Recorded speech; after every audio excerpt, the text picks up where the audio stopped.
Hi all of you welcome back to Rama Reddy maths academy. ఈ వీడియోలో మనం మీరు JNTU Kakinada P&S probability statistics R23 prepare అవుతున్న ప్రతి ఒక్కరికి, ఈవెన్ మీరు అటానమస్ కావచ్చు అండ్ అఫిలియేటెడ్ కావచ్చు, అఫిలియేటెడ్ అటానమస్ వాళ్ళందరికీ సేమ్ సిలబస్, ఇదే ప్యాటర్న్లో ప్రిపేర్ అవ్వండి. పక్కా మీకు 70కి మినిమం 50 మార్క్స్ అనేవి కంపల్సరీ డ్యామ్ షూర్ వస్తే, మన వీడియోలు కనుక స్టార్టింగ్ నుంచి ఫాలో అవుతూ మన ప్లేలిస్ట్ కావచ్చు, మన హౌ టు పాస్ ఫాలో అయిన వాళ్ళకి ఫుల్ మార్క్స్ వచ్చే పాసిబిలిటీస్ 100% ఉన్నాయండి. కానీ మీరు ఒకటి చేయండి, వీడియోకు కంపల్సరీ సబ్స్క్రైబర్స్ అయినా కావచ్చు, మెంబర్స్ అయినా కావచ్చు, కంపల్సరీ లైక్ ఇవ్వండి. నేను every day more and more updates, more and more problems అప్పుడు నేను మీకోసం చేయడం జరుగుతుంది. కాబట్టి వీడియోకి లైక్ ఇవ్వండి. మీకు ఎలాంటి ప్లేలిస్ట్ కావాలన్నా కింద డిస్క్రిప్షన్లో మోర్ క్లిక్ చేయండి ఉంది. అండ్ దానితో పాటు మీరు కనుక వేరే సబ్జెక్ట్స్ పీడిఎఫ్స్ కావాలనుకుంటే మన వాట్సాప్ ఛానల్ ఉంది, జేఎన్టీయు KAGV వాళ్ళది అండ్ జేఎన్టీయు డిఎల్ వాళ్ళకి కూడా ఒకటి ఉంది. అందులో జాయిన్ అవ్వండి బిడ్డ. మీకు అక్కడి నుంచి డిఫరెంట్ సబ్జెక్ట్ యొక్క మెటీరియల్ అనేది కూడా మీ ఫ్రెండ్స్ నుంచి గ్యాదర్ చేసుకోవచ్చు. Okay, all the very best. వీడియోని ప్రతి ఒక్కరికి షేర్ చేయండి. అండ్ ఇక్కడ మనం ఆల్రెడీ ప్రాబబిలిటీ డిస్ట్రిబ్యూషన్ అనేది మీకు ఎన్నో యూనిట్ అండి, అది ఆల్రెడీ డిస్కస్ చేసాము రైట్, ముందు వీడియోలో. అది అందరికీ కామన్ ఉంది. బట్ ఇక్కడ నుంచి మన మెంబర్స్కి ఏంటి అని అంటే, సెకండ్ యూనిట్ వచ్చేసి కోరిలేషన్ అండ్ రిగ్రెషన్. మరి ఎలా ప్రిపేర్ అవ్వాలి మేడం ఈ కోరిలేషన్లో అంటే, నేను ఒక్కటి చెప్తాను, మీకు తెలుసో లేదో, మనకి కోరిలేషన్లో నేను చెప్పాను, బట్ ప్లేలిస్ట్ ఒక్క దగ్గర ఉందో లేదో తెలియదు. నేను ప్లేలిస్ట్ చేస్తాను, లేదా ఎవ్రీ డే వీటి మీద ప్రీవియస్ క్వశ్చన్స్ తీసుకొని పోస్ట్ చేస్తూ ఉంటాను. జేఎన్టీయు కాకినాడ వాళ్ళకైతే సెకండ్ ఆర్ ఫస్ట్కు ఉన్నట్టుందండి PS. వాళ్ళందరి కోసం మనకి ఇంకా 15 to 18 days ఉన్నది కాబట్టి మీకు టెన్షన్ ఏం లేదు. ఎవ్రీడే పోస్ట్ చేస్తున్న ప్రాబ్లమ్స్ కూడా చెక్ చేసుకోండి. ఇక్కడ మనకి కోరిలేషన్ అండ్ రిగ్రెషన్లో యాక్చువల్గా ఎన్ని విధాలుగా అడగొచ్చు అని అంటే, మనకి కర్ల్ పియర్సన్ కోరిలేషన్ కోఎఫిషియంట్ ఉంది రైట్. అందులో అజ్యూమ్డ్ మీన్ ఇస్తే ఏంటిది, యాక్చువల్ మీన్ ఇస్తే ఏంటిది, కంపల్సరీ ఒక క్వశ్చన్ కర్ల్ పియర్సన్ కోరిలేషన్ కోఎఫిషియంట్లో అజ్యూమ్డ్ మీన్ ఇస్తే ఏంటిది అండ్ యాక్చువల్ మీన్ ఇస్తే ఏంటో ఒక క్వశ్చన్ వచ్చింది షూర్. అండ్ ఇంకొకటి ర్యాంక్ కోరిలేషన్ కోఎఫిషియంట్లో అజ్యూమ్డ్ మీన్ ఉంది, యాక్చువల్ మీన్ ఉంది. అండ్ గ్రూప్ డేటా ఇచ్చినప్పుడు కోరిలేషన్ ఎలా కనుక్కుంటాం, Spearman's rank correlation. Okay, correlation coefficient అంటే అది ఏదైనా కావచ్చు, కోరిలేషన్లో ఒక మెథడ్ నుంచి వచ్చింది.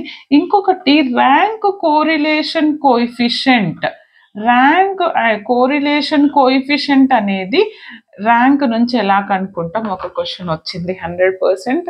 అండ్ రిమైనింగ్ 2 ఎక్కడి నుంచి వస్తాయి మేడం అని అంటే, ఆ రిమైనింగ్ 2 అనేది నేను ఆల్రెడీ మీకు సిలబస్ కొంచెం డిఫరెంట్గా ఉందా ఒకసారి చెక్ చేద్దాం. ఎందుకంటే ఒక్కొక్క యూనివర్సిటీకి ఒక్కొక్కటి ఉందండి. ఇక్కడ వచ్చేసి సెకండ్ కదా, just second,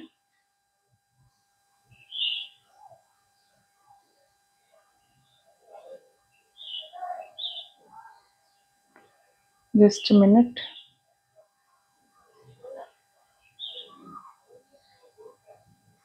This is probability.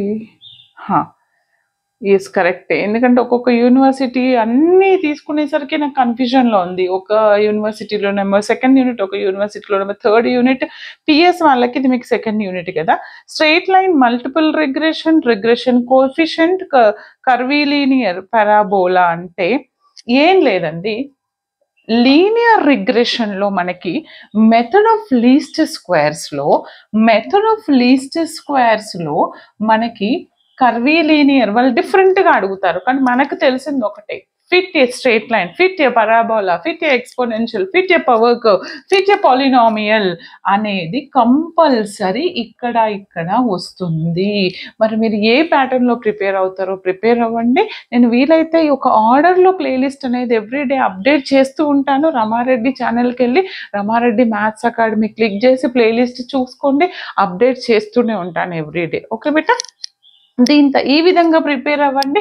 వీటితో పాటు షార్ట్ ఎలా అడుగుతారు అని అంటే what is the rank correlation coefficient ఏంటిది, కర్ల్ పియర్సన్ అజ్యూమ్డ్ మీన్ అయినప్పుడు ఫార్ములాస్ అండ్ యాక్చువల్ మీన్ అడగవచ్చు. అండ్ వాటితో పాటు what is the how many types of least square methods అని అడగొచ్చు. ఎన్ని మెథడ్స్ మనకి, fit a straight line, fit a parabola, fit a exponential and fit a power curve. మరి power curve and ఇంకొకటి exponential అయినప్పుడు what are the normal equations అని అడగొచ్చు. లేదా స్ట్రైట్ లైన్ ఇచ్చినప్పుడు నార్మల్ ఈక్వేషన్స్ అడగొచ్చు. అండ్ అది కాకుండా పరాబోలా ఇచ్చినప్పుడు నార్మల్ ఈక్వేషన్స్. ఇవన్నీ తెలిసి ఉండాలి. Okay, that's it. Now will discuss next unit. This is second అయిపోయింది. ఇప్పుడు విల్ డిస్కస్ థర్డ్ ఆల్రెడీ నేను పోస్ట్ చేశాను. ఫోర్త్ చూద్దామండి, శాంప్లింగ్ థియరీ. ఓకే, మనకి ఇప్పుడు ఆల్రెడీ ముందు వీడియోలో థర్డ్ అయిపోయింది, ఇక్కడ సెకండ్ అయిపోయింది, రైట్. ఫోర్త్ వచ్చేసి ఏంటిది అని అంటే శాంప్లింగ్ థియరీ. ఇక్కడ చాలా మంది అయితే మీరెవ్వరూ భయపడొద్దు, వెరీ ఈజీ. కొంచెం జాగ్రత్తగా ప్రిపేర్ అవ్వాలి అంతే.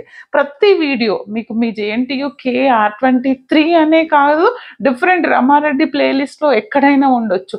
ఒకవేళ మెంబర్స్ అయితే కనుక మీరు సెర్చ్ చేస్తే చాలు ఆ వీడియో మీకు కనిపిస్తుంది. ఇక్కడ sampling distribution, mean, variance, interval estimation, maximum interval, fine, central limiting. Very easy అండి. ఈ యూనిట్ ఏ ఒక్కరు వదిలేయొద్దు. ఇందాకటిది కూడా second unit and fourth unit, third. నాకు తెలిసి మీరు ఈ 3 యూనిట్లు పర్ఫెక్ట్ ఉన్నా చాలు, ఫుల్కి ఫుల్ వస్తాయి. లేదు ఫస్ట్ యూనిట్ డెఫినేషన్స్ చూసుకోండి. ఇది very very easy and damn sure important unit. Fourth ఎక్కడ వస్తుంది చెప్పండి మనకి? 2, 3, 4, 5, 6, 7, 8, 9 కదా. 8, 9లో వస్తాయి. ఎందుకు మేడం మీరు ఇట్లా ఇస్తున్నారు, మాకు తెలియదు క్వశ్చన్ పేపర్ ఎక్కడ వస్తుంది అంటే, చూడండి అమ్మా, ప్రాబబిలిటీ స్టాట్స్లో క్వశ్చన్స్ అన్నీ ఒకటేలాగా కనిపిస్తాయి. అట్లీస్ట్ క్వశ్చన్ నెంబర్స్ మీరు గుర్తుపెట్టుకుంటే ఓకే, నాకు ఈ యూనిట్లో ఈ క్వశ్చన్లో శాంప్లింగ్ థియరీలో శాంప్లింగ్ డిస్ట్రిబ్యూషన్ మీద ఈ క్వశ్చన్ వచ్చింది అంటే ఐదర్ 8 or 9లోనే వస్తుంది. అదే క్వశ్చన్ మీకు 7లో కూడా అలానే ఉంటుంది కాబట్టి నేను అలా గుర్తుపెట్టుకోండి అని చెప్తున్నా. ఈ శాంప్లింగ్ డిస్ట్రిబ్యూషన్లో మనకి పాపులేషన్ అంటే ఏంటిది, శాంపుల్ అంటే ఏంటిది కంపల్సరీ మీకు రావాలి. డెఫినేషన్, శాంపుల్ ఎలా రాస్తామో పాపులేషన్ అడగొచ్చు. అండ్ వాటితో పాటు వాట్ ఈస్ ద శాంప్లింగ్ డిస్ట్రిబ్యూషన్లో what is the mean and variance of the sampling distribution. దీని మీద ఒక క్వశ్చన్ షార్ట్ రావచ్చు, లాంగ్ అయితే 100% వస్తుంది. అది ఎలా అడుగుతారో కూడా చెప్తాను చూడండి. మీకు డేటా ఇస్తారు, మెయిన్ వేరియన్స్తో పాటు అది ఫైనట్ పాపులేషనా ఇన్ఫైనైట్ పాపులేషనా మనకు తెలిసి ఉండాలి. Or finite sample infinite, okay finite పాపులేషనా ఇన్ఫైనైట్ తెలిసి ఉంటే దాని నుంచి మనం ఏం కనుక్కుంటాము అంటే మెయిన్ వేరియన్స్ ఇచ్చినప్పుడు with replacement and without replacement problem. I think నేను ఇది మీకు యాడ్ చేయలేదు అనుకుంటా, ప్లేలిస్ట్లో స్పెషల్గా యాడ్ చేస్తాను. మెంబర్స్ అయితే కనుక with replacement without replacement problems ఏంటిది, sampling distribution with replacement, sampling distribution without replacement by Rama Reddy అని సెర్చ్ చేయండి. మీకు 5-6 వీడియోస్ ఉన్నాయి, మినిమం 4 అయితే పక్కా ఉన్నాయండి. రీసెంట్గా కోసం వాళ్ళకు కూడా చెప్పాను. ఓకే, షార్ట్ క్వశ్చన్ వస్తుంది. దీన్ని ఎలా ఇస్తే ఎలా చేయాలని 4 డిఫరెంట్ కేసెస్లో చెప్పాను. 2 టైప్స్ చాలు, విత్ ఏంటిది వితౌట్, ఒకటి పక్కా వస్తుంది. అండ్ మీన్ వేరియన్స్ కూడా అడుగుతారు ఇందులోనే. ఆ మీన్ వేరియన్సే శాంప్లింగ్లో మనం విత్ రీప్లేస్మెంట్లో ఎలా చేస్తామో వితౌట్ ఎలా చేస్తామని తెలుస్తుంది. డన్. దాని తర్వాత ఇది అయిపోయింది కదా. నెక్స్ట్ వచ్చేసి పాయింట్ అండ్ ఇంటర్వెల్ ఎస్టిమేషన్. నేను మీకు చెప్పాను బేటా ముందు వీడియోస్లో what is the point estimation and what is the interval estimation అని. మరి ఇంటర్వెల్ ఎస్టిమేషన్లో మనం మ్యాక్సిమం లైక్హుడ్ ఫంక్షన్ చేస్తాము. మరి ఈ పాయింట్ ఇంటర్వెల్ ఎస్టిమేషన్ రావాలంటే మీకు కాన్ఫిడెన్స్ ఇంటర్వెల్స్ గురించి ఐడియా ఉండాలి, కంపల్సరీ నేర్చుకోండి. ఆ కాన్ఫిడెన్స్ ఇంటర్వెల్స్లో మీరు maximum error of estimation, central limiting theorem. అంటే మీకు ఇక్కడ కంపల్సరీ కాన్ఫిడెన్స్ ఇంటర్వెల్ నుంచి ఒక క్వశ్చన్ వస్తుంది. అది డైరెక్ట్గా అడగొచ్చు ఆర్ ఇండైరెక్ట్గా అడగొచ్చు. పాపులేషన్ ఆర్ శాంపుల్ మీన్స్ ఇవ్వచ్చు, ఇవ్వకపోవచ్చు. దాని మీద మ్యాక్సిమం ఎర్రర్ అనేది కూడా ఒక కాన్సెప్ట్ ఉంది. This is based on the confidence interval. Okay, అంటే కాన్ఫిడెన్స్ ఇంటర్వెల్ నుంచి ఒక క్వశ్చన్ వచ్చిన తర్వాత మ్యాక్సిమం ఎర్రర్ ఆఫ్ ఎస్టిమేషన్ నుంచి అంటే లేదు రెండు కలిపి ఒకటే రావచ్చు. అండ్ ఇంకొకటి లేదు మేడం ఇక్కడ మ్యాక్సిమం ఎర్రర్ రాలేదు అంటే సెంట్రల్ లిమిటింగ్ థియరం మీద దీని మీద క్వశ్చన్స్ అడుగుతారు. మేడం ఏంటిది అని అంటే దీనికి మ్యాక్సిమం ఎర్రర్కి కాన్ఫిడెన్స్ ఇంటర్వెల్కి రిలేషన్ ఉంది. నేను చెప్పాను రీసెంట్ ప్రాబ్లమ్స్, అవి చెక్ చేసుకోండి. అండ్ ఇంకా మోస్ట్ ఏంటి అని అంటే ఇక్కడ మనకి మరి ఇది లార్జ్ శాంపులా స్మాల్ శాంపుల్ అని మీరే చెప్పాలి నాకు. వితౌట్ ప్రూఫ్ అడిగారు. Central limiting estimating t chi² F distribution. మనం లార్జ్ శాంపుల్లోనే చెక్ చేసుకోండి మీరు. chi² ఇలా ఉంటుంది డిఫరెంట్గా. chi² t and F distribution మీద షూర్ ఒక క్వశ్చన్ వస్తుంది, 100% వస్తుంది. మరి నేను ఇది లార్జ్ శాంపుల్కి చెప్పాను, స్మాల్ శాంపుల్కి చెప్పాను, మీరు చెక్ చేసుకోండి మీకు ఏది ఉందో దాన్ని బట్టి. లేదు మెన్షన్ చేయలేదు అంటే మీరు రెండు చేయండి. జస్ట్ సెకండ్, నెక్స్ట్ యూనిట్లో అడిగారో నేను చెప్తాను. సింగిల్ లార్జ్ శాంపుల్ మీద నెక్స్ట్ యూనిట్లో అడిగారండి.